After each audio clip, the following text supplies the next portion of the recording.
Bueno, ha sido una regata un poco de preparación, ha sido mejor de lo esperado, hemos quedado primeros con una distancia considerable respecto al resto de tripulaciones. Supongo que todo el mundo pues, hace sus pruebas y bueno, no es el momento de dar todo, ¿no? Todo el mundo está mejorando físicamente y bueno, nos ha sorprendido gratamente el resultado.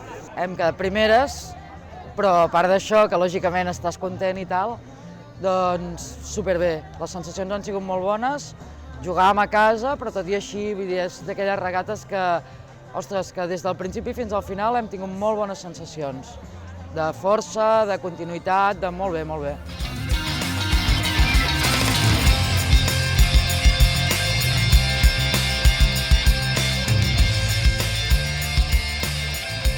Bueno, veníem de Flix, que vam anar potser una miqueta més baixes de pelades i avui hem volgut provar de pujar i s'ha fet dur.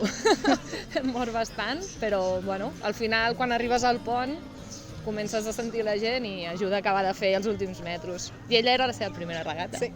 Ha sigut una regata intensa però emocionant. Som un equip bastant nou i per les regates que portem, per exemple, hi ha molta gent que és la primera regata que estan fent i pels resultats que hem obtingut estem molt contentes, la veritat.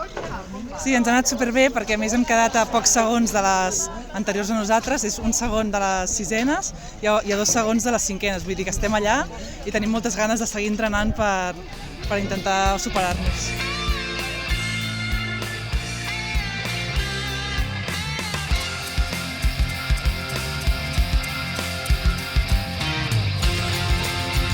Bueno, la verdad es que las sensaciones han sido muy buenas, mejor que la regata de Flix, aunque a mitad de prácticamente en el kilómetro hemos tenido una rotura de un remo del segundo y ahí se nota un poco que el bote iba un poco más duro, pero realmente los chavales han tirado como cabrones y la verdad es que se ha empezado y se ha acabado muy bien, la sensación ha sido muy buena. És una regata diferent perquè és una regata que es fa en canals aquí a Empúria Brava i la veritat és una regata que ens ha anat bastant bé. O sigui, hem entrenat bastant, hem entrenat de forma regular i el que ens interessava en aquesta regata realment era una mica veure com ens trobàvem en aquesta etapa de la temporada, no? Una mica per veure les sensacions de cara ja a la Lliga Catalana que començarà al juny.